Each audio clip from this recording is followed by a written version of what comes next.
Donald Trump organise samedi une gigantesque soirée de levée de fonds en Floride, nouvel épisode crucial de la guerre au gros don qui oppose le républicain et Joe Biden dans la course à la Maison-Blanche.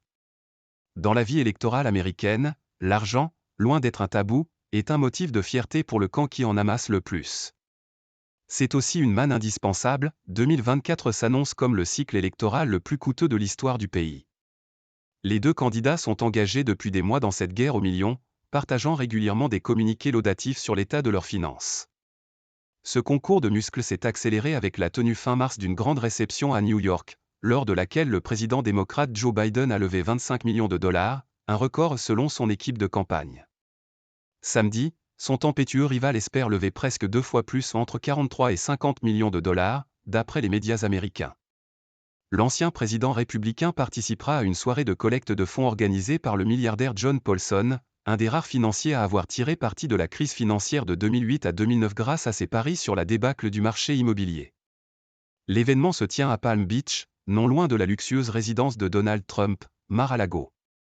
814 600 $. Parmi les invités figure l'homme d'affaires Robert Bigelow, qui a fait fortune dans l'hôtellerie avant de diriger une société de recherche aérospatiale, et John Catsimatidis, propriétaire d'une grande chaîne d'épicerie. Les deux hommes sont connus pour être de grands donateurs du Parti républicain.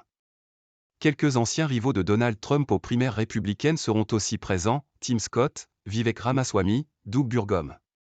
Ces hommes ont depuis complètement épousé la candidature du septuagénaire et espèrent se faire une place dans une hypothétique administration Trump 2.0. D'après le Washington Post, le siège à la table de Donald Trump sera facturé 814 600 $.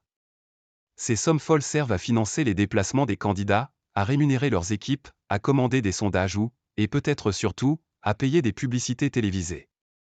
Joe Biden, qui aime s'ériger en héros de la classe moyenne, s'est empressé de critiquer l'événement organisé par son adversaire républicain dans une publication sur les réseaux sociaux samedi.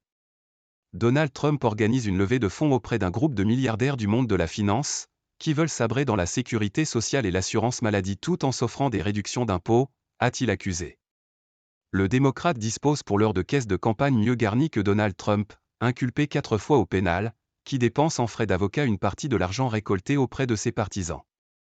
Son équipe savoure cet avantage financier, étriant même dont le fauché dans un récent email à propos du milliardaire, lui-même grand adepte de surnoms cruels.